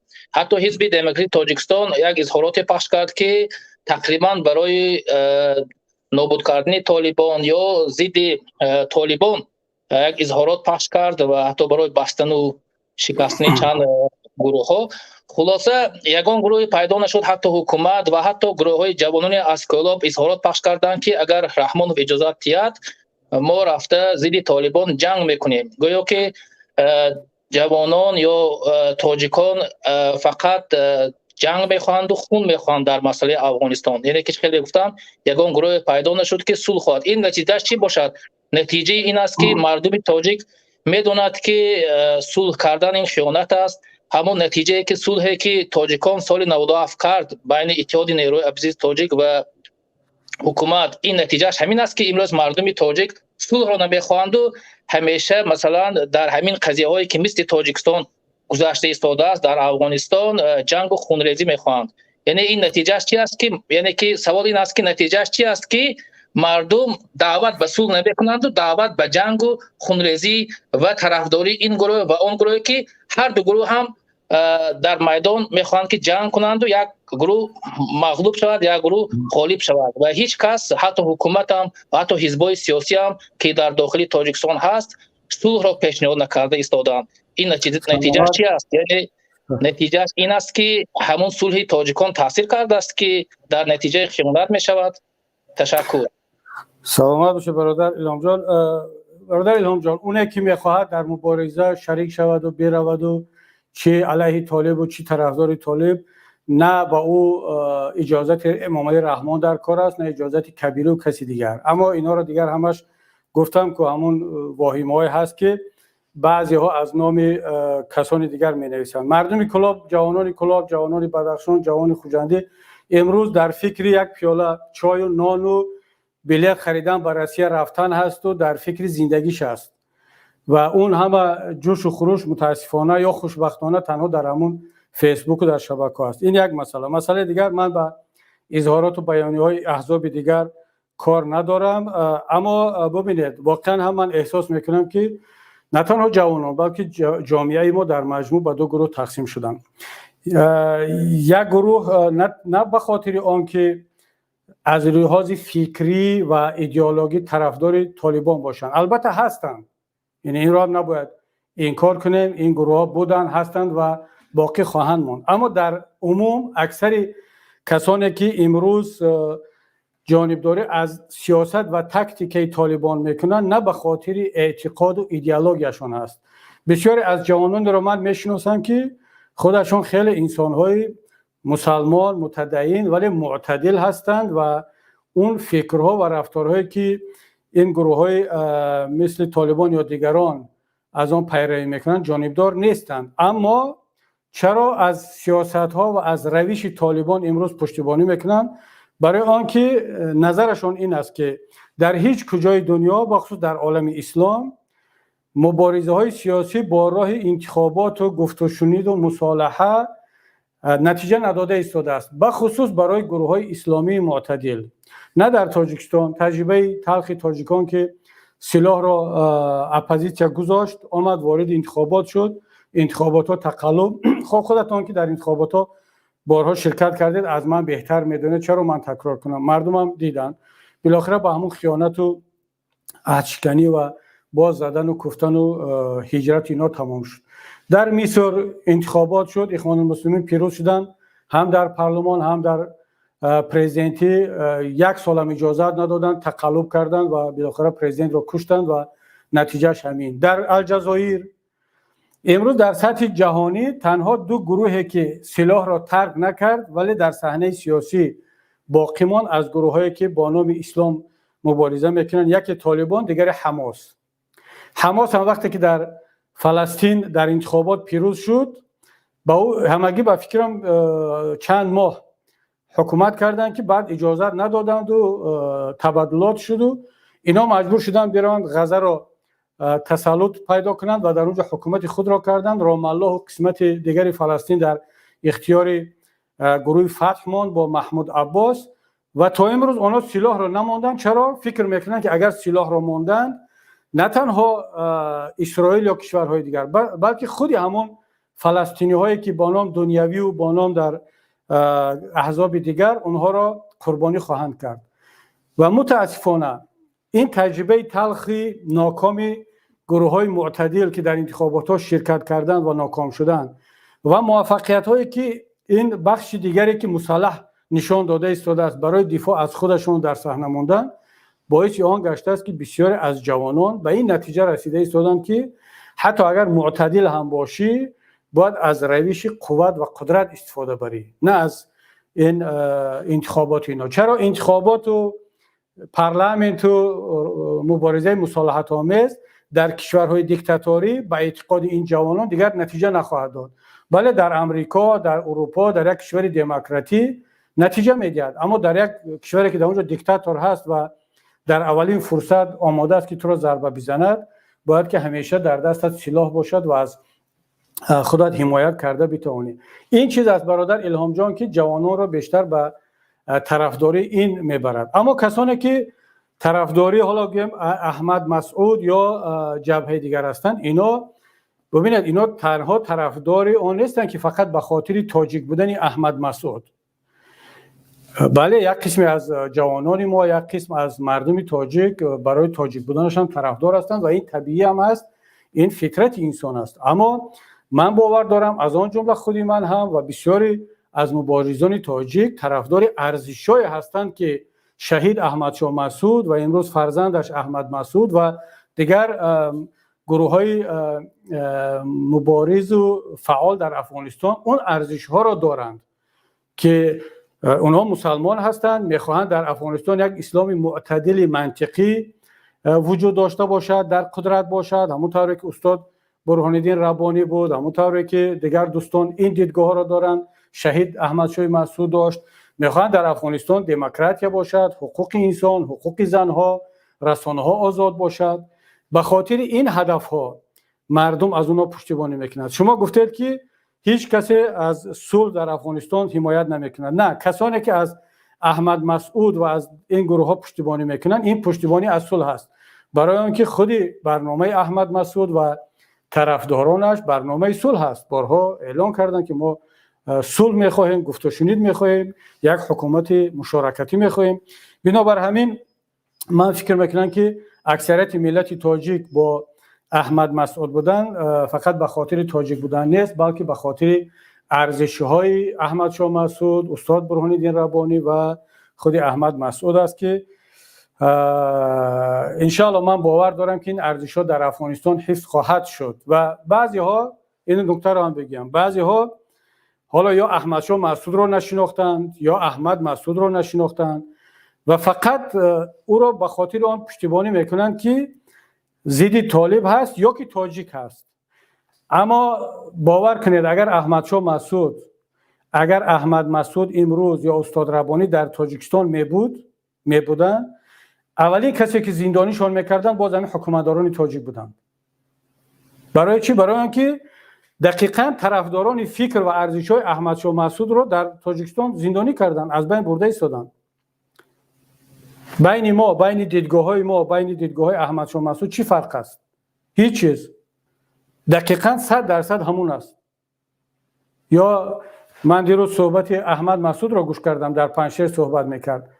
گویا که سید عمر حسینی صحبت کرده ایستاده است، محمد علی حید صحبت کرده ایستاده است، داملا زبیدالله رازق صحبت کرده ایستاده است، داملا نعیم جان صحبت کرده ایستاده است. دقیقاً همون برنامه‌ها، همون دیدگاه‌ها. اما چرا یک عده از هموطنان ما لاف وطن دوستی و پشتیبانی از احمد شاه مسعود را میزنند، از احمد مسعود را میزنند، اما احمد شاه مسعود، دوستی بهترین احمد شاه مسعود محمد علی حید در زندان است. کسی که احمد شاه مسعود را با اعتراف خود احمد شاه مسعود نجات داده بود در زندان است، یک کس از محمد علی حید حرف نمیزند. یعنی این دورویگی، این دخورگی و این شعاربازی ها رو ما دیده ایستادیم. بنابر همین من حرف نهاییم در این باره برادر الهام جان این است که پشتیبانی از احمد مسعود باید به خاطر ارزش‌هایش باشد، به خاطر ایده‌هایش باشد، به خاطر اون برنامه‌هایی که احمد شاه مسعود داشت که یک افغانستان آزاد، افغانستان پیشرفته و یک اسلام معتدل رو می‌خواست و این چنین برای آسیای مرکزی و برای تاجیکستان ما هم. سلامت باشی برادر الهام جان. خب تشکر. سلامت باش. خب خیلی طولانی در این موضوع به سوال‌های الهام جان جواب دادم چون که مسئله خیلی مهم بود. خب 10-15 دقیقه دیگر هم فرصت داریم. حالا می‌بینم هیچ کس با برادر آیت الله، بله بفرمایید، چون با عکس خودتان هستید. بله بفرمایید. سلام علیکم و رحمت الله و برکاته. و علیکم السلام. شما که خودتان الان اعتراف کرده که احمد شاه مسعود در حق حزب نهضت خیلی خدمت ها کرده است و برایش کم پوشیدن است که انا وقتی که جنگی برادرکشی شد اکثر اعضای حزب نهضت در افغانستان بودن و نون نمکی از آن جمله پدر احمد شاه مسعود خوردی رو که امروز در پنجشیر است خوردگی هستند و خود شما امروز به آنها آیا یگان کمک کردید یا نکردید؟ چگونه که گفته تاجیکستان قرضدار است، شما قرضتون برگردوندید یا نه؟ یا اینکه فقط همین میشینه و صحبت میکنه حداقل چه حقوق بشر است یا که اعتراض نه بلکه یگان کمک های مالی کردید یا نکردید؟ سلامت باشی برادر آیت الله. و فکرم شما فقط در فکرتان همین مال هست و پول که اگر کمک رو فقط پول میفهمید. حالا من یک مهاجر در اروپا، مثل که خودت هم یک زمان مهاجر بودی در کشورهای دیگر، حالا که در وطن هستی شاید دیگر بیزنس داری، تجارت داری یا معاش میگیری، امیدوارم انشالله که به احمد مسعود کمک میکنی. اما وظیفه من همچون رهبری پیمان ملی تاجیکستان و رهبری بخشی از اپوزیسیون این است که به احمد شاه مسعود و به افغانستان کمک برسانم، اون قرض خود رو برگردانیم. اما اون کمکی که وظیفه من است، مسئولیت من است. اگر همچون یک شهروند، یک انسان توانستم کمک مالی انجام بدیم، این باید بین من و بین پروردگار باشد. اما من مسئولیت خود را همچون رهبری پیمان ملی تاجیکستان و کمک خود را الان رسانده ایستادم. به امام علی رحمان گفته ایستادم که به احمد مسعود کمک کند، همچون حکومت و دولت به مردم افغانستان کمک کند. و احمد شاه مسعود بله نهضت اسلامی تاجیکستان رو کمک کرد، کمک همه طرفه پشتیبانی کرد، استاد برهان الدین ربانی، و در مرحله صلح هم به تاجیکستان کمک کرد و این را ما اعتراف میکنیم، میدانیم و الان هم دلمون سوخته ایستاده است، میخواهیم قرض خود را برگردانیم. امروز احمدی مسعود، گفتی خداتون احمد شاه خوردی، نیاز به همون 5 یورو و 10 یورو من ندارد و از خودت هم ندارد. احمدی مسعود نیاز به یک کمک دیپلماتی و سیاسی دارد که از این بنبست پنجشیر و مردم افغانستان بیرون شوند. این کار را کرده میتوانند حکومت‌های منطقه، این کار را کرده میتواند روسیه، چین، امریکا، پاکستان، ترکیه، ایران و از آن جمله ازبکستان و تاجیکستان. چرا تاجیکستان بیشتر میتواند کرده؟ برای آنکه ما همسایه هستیم، هموطن هستیم، همزبان هستیم. و بازم تکرار میکنم کمک من این است که به حکومت امام علی رحمان پیشنهاد کرده ایستادم که اینها را دعوت کند بیارد و یک کریدور گومانیتری باز کرده شود برای رساندن کمک های گومانیتری که انشاءالله شما هم یک معرکه بسیار بزرگ را در تاجیکستان راه اندازی کنید، مردم جمع کنند. ما هم انشاءالله به شما کمک خود را خواهیم رساند از اینجا تا اینکه این کمک های بشری به افغانستان رسانده شود. کمک من برادر آیت الله همچون یک مهاجر، همچون یک رهبر یکی از گروه های اپوزیسیونی، همچون یک تاجیکستانی که در اروپا قرار دارم همین است.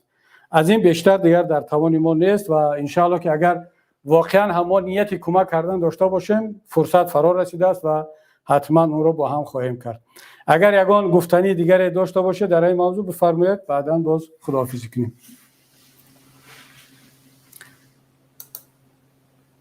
خب برادر آیت الله گفتنی دارید؟ خب مثل که قطع شد یا صحبتش تمام شد، حالا باز چند از دوستان دیگر رو هم میگیریم و برادر با نام جوانان وطندار. بله بفرمایید برادر وطندار. سلام علیکم. و علیکم سلام. آقای کبیری. بله.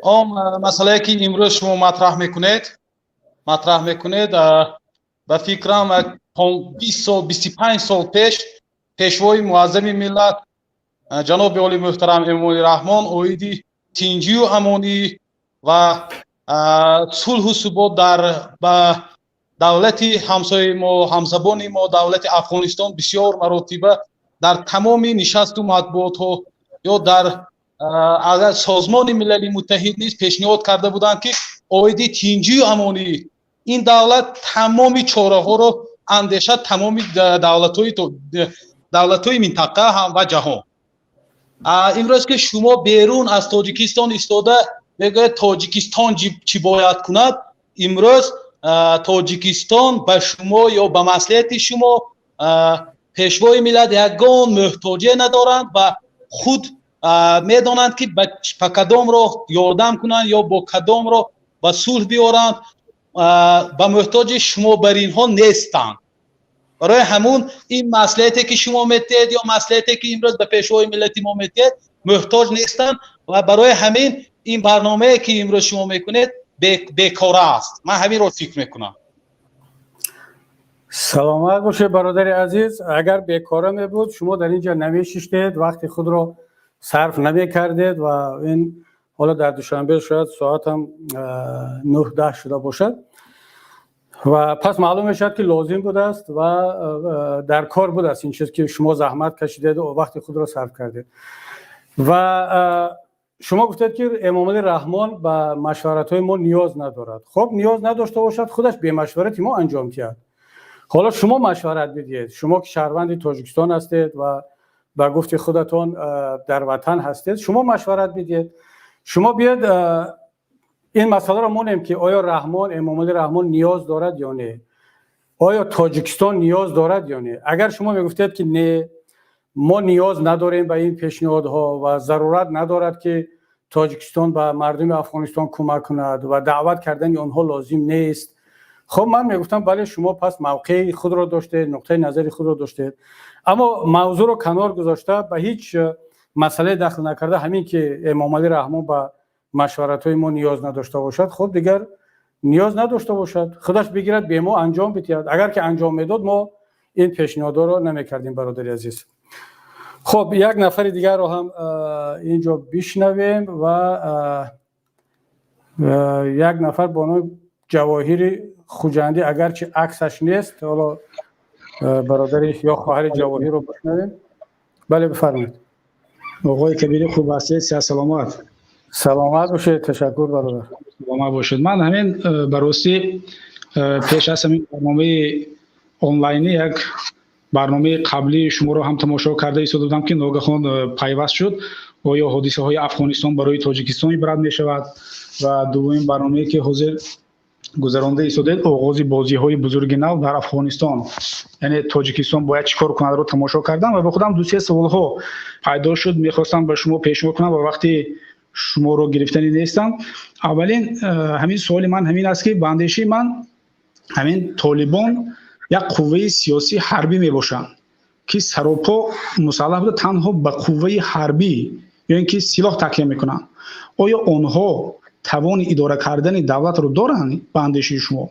یعنی من فکر من منظور از اون است که اکثریت آنها بی‌سواد هستند، تنها با جنگ و خونریزی مثلا میدونند و خلاص. مثلا کدام از همین عملی جنگ و خونریزی هایی که سالهای 90 مثلا در تاجیکستان هم بود عبرت پذیر شمرده میتونیم. بعد دوم سوال من این است که بیشتر شما در ابتدای سخن که همین یک برنامه پیش از این انگی من تماشا کردم از مدنیت و آداب و رفتار و خودداری از سخنهای قبیح آغاز کرده بودید، ولی من همین برنامه رو تماشا کردم در پایانش همین اگر شرح‌ها رو تماشا کنید، اگر چرا همین بیشتر اعضا و طرفداران همین اکستریمیستی تروریستی حزب نهضت اسلامی و طرفداران پیمان ملی که شما عنوان کردید بیشتر از همین سخنهای قبیح از دشنام و حرامزاده و خدازاده و لعنتی و دافیغان و خود را مثلا همدان میشمارند. آیا مثلا مهم نیست که در چارچوب انسانگرایی سخن کنند؟ این دوم است. و سوم سوال من همین است که در ابتدای سخنتان در همین برنامه تاکید کردید که شما سالهای 30 عصر 20 بولشویکان سرزمین آسیای میانه رو گرفتند و سالهای 90 بار دوم باز بولشویکان وطن ما رو اشغال کردند. آیا این درست است؟ در حالی که و فکر کنم چشمه اساسی جنگ شهروندی این نهضتیان یا اینکه حاضر خیلی که میگن تشکیلات اکستریمیستی تروریستی حزب نهضت اسلامی بودن. و چهارمین سوال رو من با خاتمه میدهم، بیشتر شما چرا هر حادثه رو از جمله حادثه های افغانستان را بیشتر به منفعت شخصی خود یا گروه پیمان ملی تاجیکستان با یک راه نقار طلبی و عداوت و دشمنی استفاده میکنه؟ سلامت بشه برادر عزیز. کاش همه طرفداران ما و طرفدارای امام علی رحمان همین خیال بگذار تنقید کنن ولی با ادبانه صحبت میکردن. اما من یک چیز رو از تعجب میکنم، شما وقتی که میگید که حزب تروریستی نهضت اسلامی تاجیکستان یا این اون، یعنی دو بار تکرار کرده، یعنی وقتی که حزب نهضت اسلامی تاجیکستان رو تروریستی میگید، من رو که رهبر این حزب هستم تروریست حساب میکنید نه برادر جواهر؟ بله البته وقتی ما میکنید قانونگذاری جمهوری تاجیکستان وقتی که سود عالی مملکت پیمان ملی تاجیکستان یا اینکه مثلا حزب نهضت اسلامی که عمل میکردن همه اونها رو یعنی تشکیلات اکستریمیستی و تروریستی اعلام کردن. یعنی شما از این قانون وظیفه‌دار میدونید خود را که وقتی که نام حزب نهضت رو میگیرید باید که تاکید کنید که حزب تروریستی. اما شما میدونید که با یک تروریست در ناخنک البته صحبت کرده ایستاده است و این عاقبت جنایی دارد. من فکر خودم رو به شما بیان کرده ایستادم. من یگان قبول من منظورم این است که شما یا بیایید دیگر با من صحبت نکنید. من میخوام صحبت کنید، برعکس میخوام صحبت کنید، بیایید باشید، من این رو خیلی طرف دارم. اما وقتی که صحبت میکنید دیگر حداقل تروریستی نگویید، برای آنکه منطقی نیست. دیگر شما میایید با من صحبت کردید، اصلا یک نفر باید با وقتی که با یک تروریست یا صحبت میکنید باید اصلا صحبت نکنید. شما وقتی کرده دیگه تروریست نگویید. من حالا برای آینده میگم، حالا به این ربط ندارد این موضوع، فقط برای شما و دیگران که یک کمتر آینده رعایت کنند که هم برای شما میتوند عاقبت داشته باشد. ولی اگر اجازت صحبت با ما داشته باشه این مسئله دیگر است. حالا درست که خلاف قانون عمل کننده است ولی خب میگن که شما برید صحبت کنید. من بالا سوال اول شما که آیا گروه طالبان میتواند افغانستان را مدیریت کند، خیلی ها شک دارن، از اون جمله خودی من هم. اگر با همین منطقی که 20 سال پیش کردن و الان اگر یک حکومت تخصصی که در اون متخصصان و کارشناسان نباشند دچار مشکلات زیاد خواهند شد. افغانستان سالانه میلیاردها دلار برای بودجهش در ساحه اقتصادیات، معاش، نظامی از کشورهای غربی میگیرید و طبیعی است که الان دیگر غرب به بودجه افغانستان کمک نخواهد کرد. طالبان این مبلغ را از کجا پیدا میکند؟ حالا تحلیل ها هست که چین و روسیه کمک میکنند، پاکستان ممکن کمک کند، بخصوص چین با برنامه‌های زیاد اقتصادی و سرمایه‌گذاری میتواند وارد افغانستان شود. همون طوری که در تاجیکستان سرمایه‌گذاری کرد، برای آنکه برای چین در آنجا حقوق بشر، دموکراسی اهمیت ندارد، چرا که در تاجیکستان اهمیت ندارد، میآید کانها را میگیرد و در افغانستان شما میدونید که فقط از لیتی همون یک الیمنت بسیار قیمتی است و مبلغ 3 تریلیون دلار در افغانستان ذخیره‌های طبیعی هست و این برای چین، برای هند، برای روسیه خیلی مهم است. اونها میتونن سرمایه گذاری کنن، اما برای این دانش در کار، برای این متخصص در کار. اگر طالبان واقعا با عقلانه رفتار کنن میتوانن که متخصصان رو دعوت کنن، اما اگر فقط از خودشان مثلا مولوی فلانی رو وزیر اقتصاد مونند، یکی مولوی دیگر رو وزیر حالا راه و رشد و معدن اینها مانند، طبیعی است که دیگر به نتیجه نخواهند رسید و با قدرت و با سلاح نمیشود یک کشور رو اداره کرد. اما اینجا گفتن که چرا طرفداران ما تحقیر میکنن. برادر عزیز، این مصیبت عمومی شده است. طرفداران ما، طرفداران امام علی رحمان، در بین بچهای ما هم مثل شما بچهای با آداب هستند، در خوشبختانه طرفداران امام علی رحمان هم هستند، اما یک فرهنگ را جاری کردن در مطبوعات تاجیک، در شبکه‌ها. وقتی که حکومت آورد یک اوانگارد را، یک گروه را کامپیوتر دادن و گفتن فقط شما کبیر رو تحقیر کنید. من نمیخونم، این حالا نمیبینم شرحی که شما میگید، اما وقتی که اون پرینت میکنن با من میدین که سوالها رو ببینم، در بینش مثلا 5 تا تحقیر امام علی رحمان باشد، 10 تا تحقیر من است. اما عجیبش این است که شما میگید تنقید میکنید طرفداران ما رو که تحقیر میکنن و ما هم تاکید میکنیم، نصیحت میکنیم، اما یک بار نشنیدم که شما یا رهبر یک نهاد حکومتی و اونهایی را که اداره میکنن، اونهایی را که معاش میتین، گروه اوانگارد از هر کس، اونها را بگن که خب شما بیاید با کبیری بحثی منطقی کنید، شما بیاید با محمد اقبال صدرالدین، هر کسی که منطقی صحبت میکند منطقی صحبت کنید. اما این تحقیر و حقارت اینا واقعا دیگر بر ضرری هم امان است. اما درباره آنکه بلشویکان، بله خب پوشیدنی است که در سالهای 20 عصر گذشته بخارا را بلشویکان اشغال کردند و بعدا حاکمیت بلشویکی بود. امروز هم 30 سال پیش باز هم همون بلشویکان، من گفتم نبیرگان بلشویکان، شاید خودشون دیگر اون حزب بلشویکی رو نداشتن، اما نبیرگان کوچکوف کی است؟ شعاری که سنگک سفروف و کوچکوف اومدن با همون، حالا در عکس‌ها است، در نوارا است که ما اساسی رو برقرار میکنیم، دولت بلشویکی رو، و نیست بود اسلام، نیست بود فلانی ها. به چه خاطر بود؟